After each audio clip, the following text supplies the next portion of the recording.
Hey everybody, and welcome back to Kerbal Space Program RP-0. When we last left off, our Cerberus 1A was still in low Earth orbit, and thanks to me not hitting the record button on a slight thruster correction, we are still, well, we are now kind of still in orbit. We're like 141 some odd kilometers. Barely orbital, but still orbital if you want to consider it that way. Anyway, this is our deorbit burn at periapsis, where it will be the cheapest to perform, and we're just kind of rolling the dice to see if maybe we can bring this home over land. There was the use of all of our OMS fuel, which accounted for just barely 15 or 20 meters per second. We'll correct a little bit on RCS. We did use entirely too much fuel getting this thing into orbit, which is entirely because of my bad piloting. You don't want to know exactly how razor thin the margins on this thing are. They're tiny. This thing is not very pleasant to fly to orbit at all. It is kind of a showpiece. But with our periapsis set at about 78 kilometers, we will get ourselves angled in now that we are quite technically in the atmosphere, and get ourselves angled up and start creating some drag so that we can bring this thing safely down to Earth. I want to talk for a second about how incredibly hard this thing is to target our landing. You can see that our periapsis was set somewhere over the continent of Africa.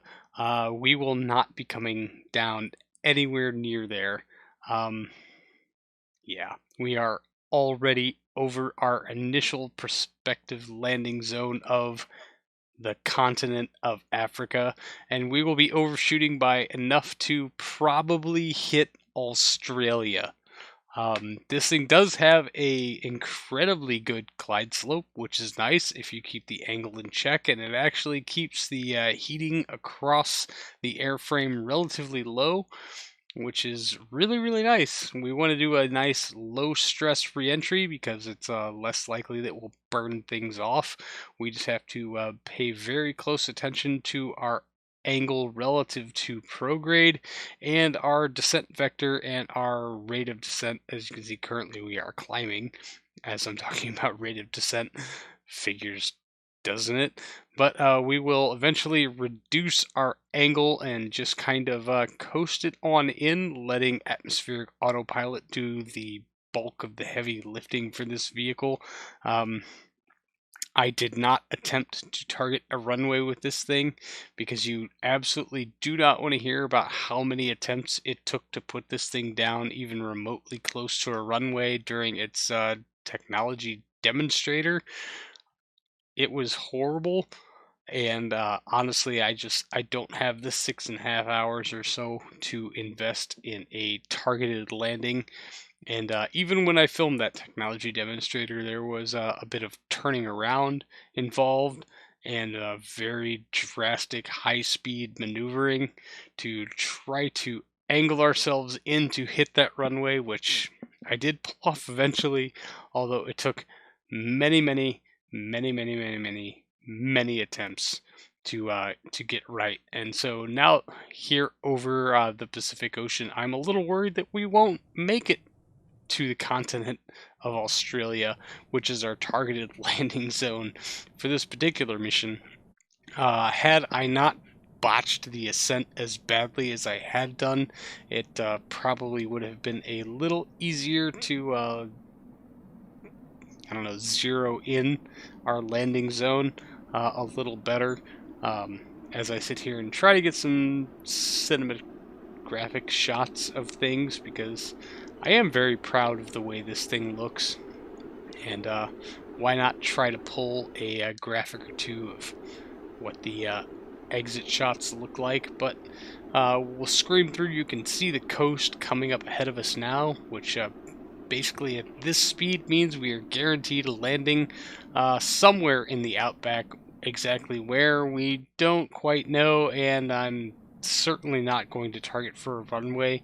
I'm just really going to be extraordinarily happy to put this thing on the ground in one solid piece, which is absolutely our goal for the rest of this mission, just to prove that it can in fact be done. Man, for as impressive of the capabilities as this thing is, it is absolutely horrible to fly as a pilot to orbit, and it is even worse to try to localize a patch of concrete on this massive spinning globe. And really, we had just enough RCS fuel to get us down into the lower atmosphere where the control surfaces would actually do us any good whatsoever. So as soon as I could, I started making braking turns to try to bleed off some speed. I wasn't worried so much about missing the continent of Australia as much as being able to very gently set this thing down on a patch of dirt where things don't explode and we don't lose a whole lot of money because things exploded. Of course, cloud cover would be getting in our way today. You know, that's just par for the course. So we'll get down to about 4 kilometers apoapsis before we can actually start to see the dirt below us, and I realized that I should probably be looking at altitude true. Landing gear is down and locked, and we are at sub 1 kilometer, and finally making our final approach to the deserts of the outback for a nice, clean, smooth landing. As our shadow comes up to greet us, I will turn you over to old me. Alright, 50 kilometers altitude actual. Oh god, I was looking at apoapsis again. I should not make that the top field, but we'll just inch up on the nose a little bit. We need to keep that vertical speed below, like 10 meters per second is where things go catastrophic. 3 meters per second is where we need to perform a full vehicle inspection before this thing can fly again. Probably replace the landing gear. It is absolutely incredible that this thing has the body lift that it does, and we can kind of keep the glide slope that we have. Alright, coming up on 3 meters per second. There it is. Let's just touch this nose up just a little bit. Less than 2. Come on. Oh, there. Come on. Oh! 4 meters per second vertical descent rate at touchdown, but the gear held. Brakes, all the brakes. This thing really needs drag chutes, although I'm entirely certain it is not in the Delta V budget. Oh boy. It really looks like those vertical stabilizers should be cutting into the deserts of the outback. Thank God they are not. Oh, whew, it's down and safe. All we have to do is come to a stop. It's taking forever. Pretty much, if you don't touch this thing on the very beginning of the runway, you're going to roll off the edge. Finally down to sub 20 meters per second. Hooah. And stopped. Thank God. Finally. Jesus, this thing is horrible to land. Impressive as it is, I don't like flying it. Recover vessel. So, yeah. Alright, so no science gain, no surprise there. Only 119,000 funds recovered at 27%. Wow. Okay, I probably should have switched KSCs before that, but you know, alright, we only took a 300,000 credit hit on this mission after being paid out. But I do want to see what the turnaround time is, because this is our first official flight, so VAB. Alright, loading. This might take a few more minutes. Sorry, everybody. I did not think the loading time was going to be quite this bad, but I have been beating on the save. Oh, there we go. For 3 years. Oh, 16 days and 2 hours. So we basically have a little bit more than 2 weeks refurbishment and turnaround time for this vehicle. And that includes rebuilding a new satellite package. Let's open these up. Yeah, there is our orbital package.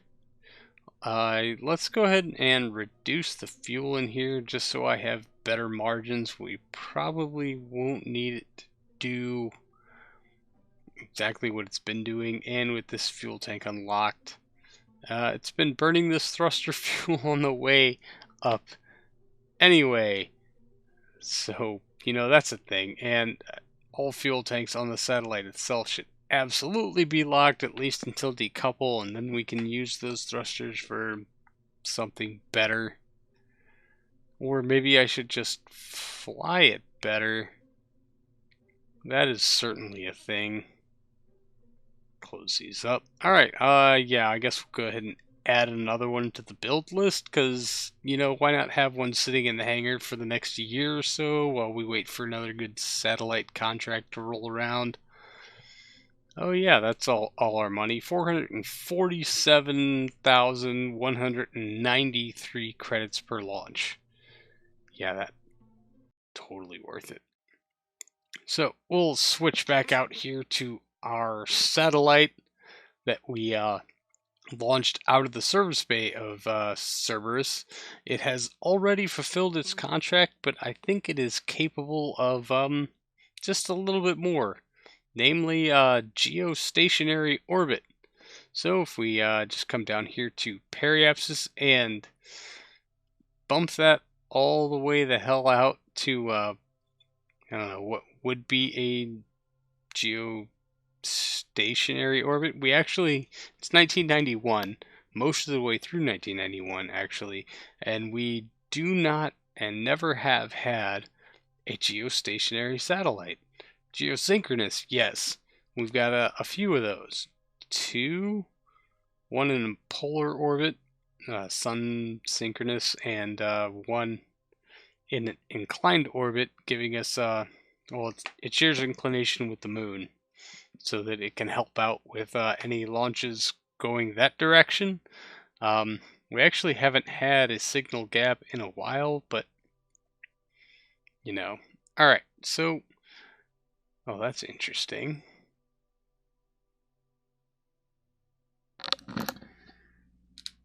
But we can still adjust our timing. And hopefully be able to satisfy most of this contract. It's going to tell us that we did not launch a new vessel, which is kind of bollocks, in my opinion, but I guess I should have taken the contract. How's our electric charge looking? Pretty good. We got lots of battery. We'll be fine. Everything here will be fine. Alright, so time warp. We got 56 minutes to kill.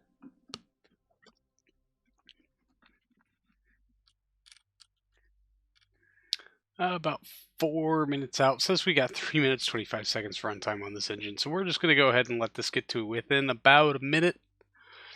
Not that we have to be horribly accurate. We're going to replot this node anyway, but it was just kind of like a working figure as I almost time warp past the node. Good for me.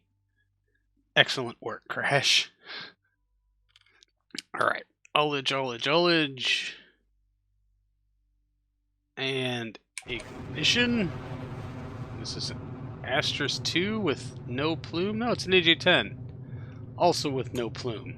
But we are displacing, even though Real Plume has decided not to cooperate with us today. Yeah, we'll definitely have to top this tank off. Let's go ahead and take care of that real quick. Out. So yes, we only have these 2 thruster ports here, but at least we're changing speed. I didn't clip that engine in too deeply, thank goodness.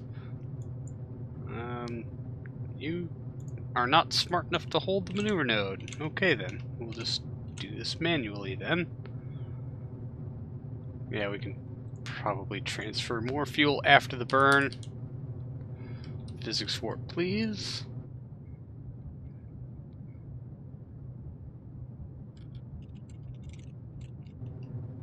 Shutting down. Kill that node.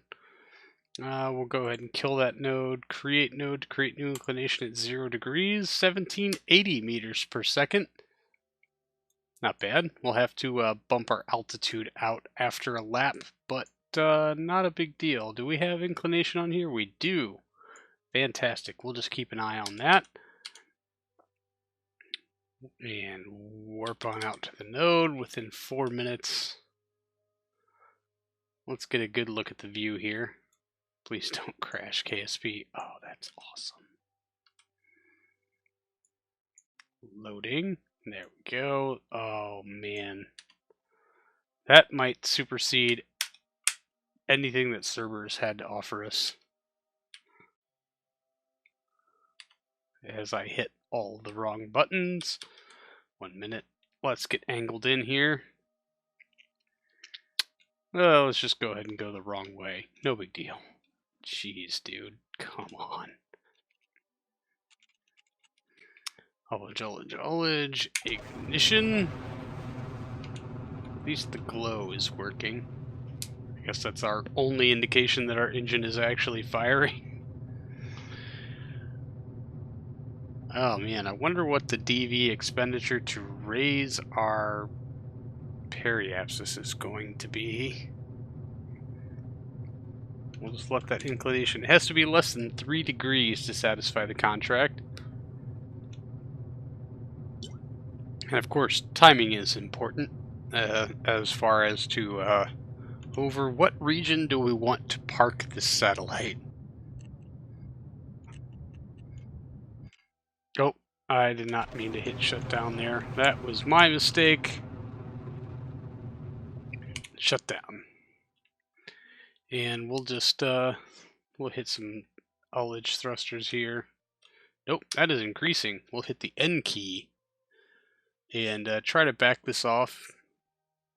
We'll see if we can get as close to 0-0 as we can. Although this is probably a worthless expenditure of fuel. Just saying.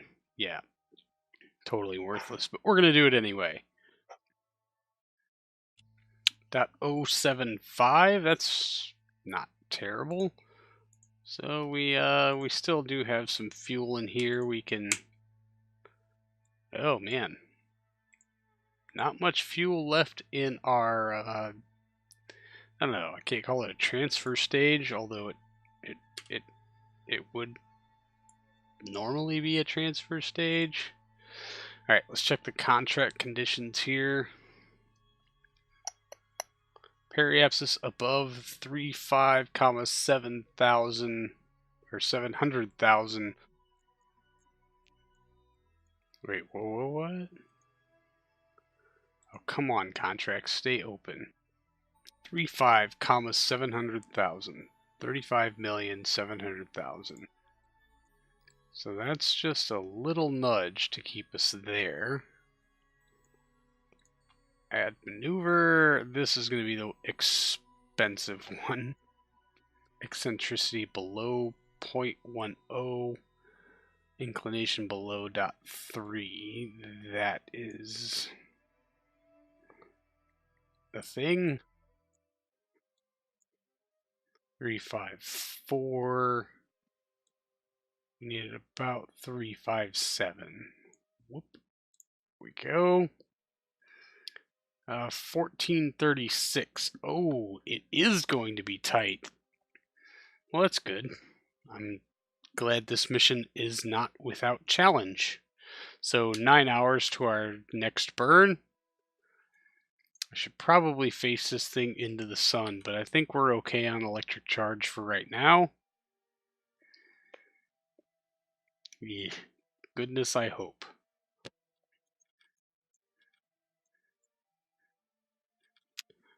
Two minutes, 14 seconds out. Let's go ahead and get angled in here. Oh, too much. Alright, we can just time warp in until we got 16 seconds of runtime.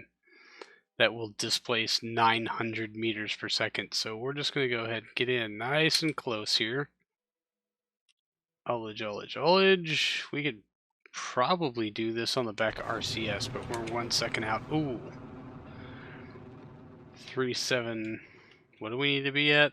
3. Periapsis above 3.5, 7. We are way above it. Man, by like 2 million meters above that. Oh, this fuel expenditure, it's killing us. I should probably turn around, huh? Yeah. No, that's dumb because I can't throttle this engine and it's going to be like 2 meters per second. Alright. 3.6, 7. Let's just run with that. Kill this node. 1436 meters per second. Yeah, it's going to be extra close. Let's make sure that's fully fueled. Good. Just make sure that you are also fully fueled, sir. Good. And 5 hours to wait. How are we doing? Oh, we're charging our batteries finally. That's good. And it looks like this satellite will be positioned over the Atlantic, which is good-ish. So that will fire, and then our staging event, and then we'll be on RCS to try to clean up the rest of it. I don't know if we're going to have the rest of it. You can go away, contracts. Oh, overshot. Of course we did. No big deal. Lock this tank open for now.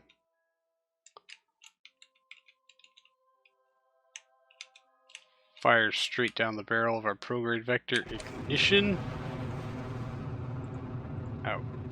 Out. Oh, that TWR. Jesus.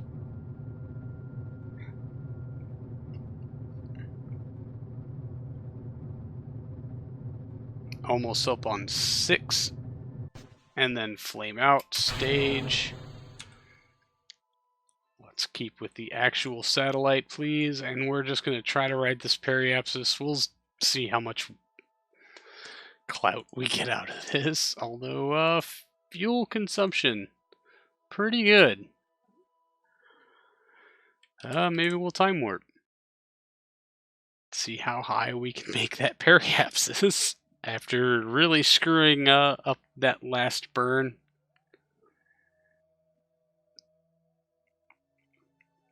I think really our program will benefit no matter what the altitude this thing sits at, because it's, I don't know, another comms relay. We haven't had a comms blackout problem recently, but like, what else are we going to do with this thing? I mean, we could have shipped it to Mars, but it would have been just a nice flyby.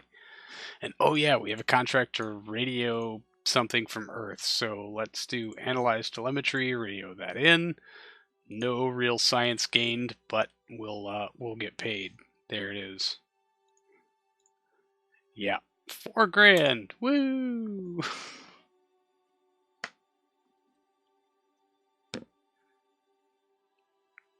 Well, 24, 25. I'm just going to start watching our eccentricity now, although we are starting to run out of fuel. Eccentricity needs to be below 0.1. And periapsis needs to be above 3.57. Oh, eccentricity met the mark. Periapsis still kind of climbing. Let's kill time warp here. Shut that down. Are we at apoapsis? What's our time to apoapsis? 19 hours. Our time to periapsis 7 hours. So actually, let's take a lap and more effectively use this fuel. We're going to loop back around here to our periapsis so that we're not offsetting our orbit by too much. Period between 2354 and 2358 hours.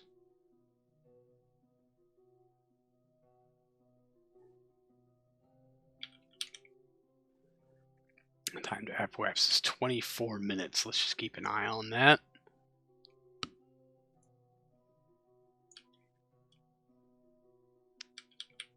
Oh, warped right through it.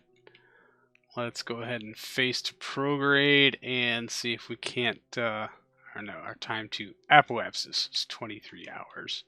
Sorry, I have misspoken. We can just use the throttle key. And, hey, look, we just need to adjust that period. Well, our periapsis has to get above 35.7 million meters. That's going to be the rough one. Come on, only 7 more kilometers to go. We are on reserve fuel. Oh, I don't know if it's going to happen. We haven't even moved a kilometer yet. Oh god, what am I doing? That is retrograde. Wow, Crash, where are you today? Holy. Setting throttle, going in the correct direction. Somebody in mission control is getting fired today. Holy. Oh man, if I miss this mission by like half a kilometer, I'm gonna be so pissed off at myself.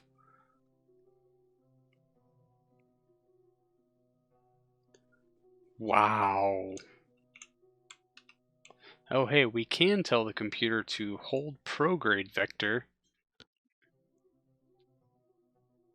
5, 33, 34, 35. Only 2 more kilometers to go. Mark. You know, I think we'll actually make the altitude requirements. Will we make the period requirements? I'm not sure. Hey, there's our periapsis check. Let's just wait to see if we can get the period check. Although that is going up pretty quickly.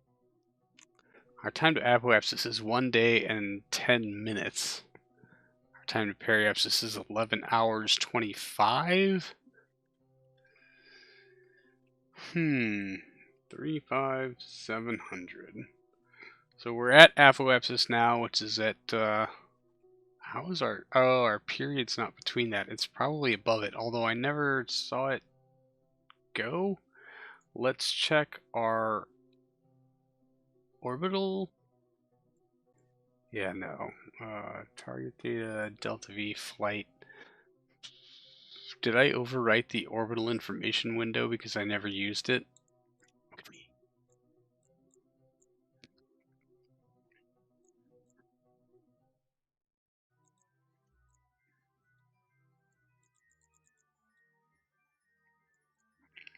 Orbital period, 1 day, 1 hour.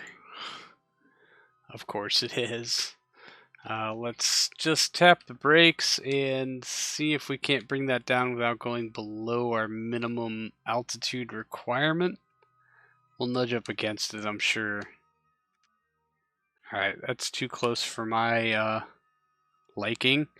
So let's get down to periapsis.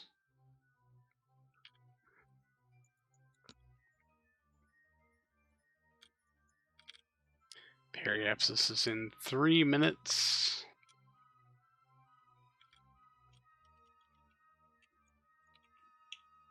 $23 hours, 54 minutes.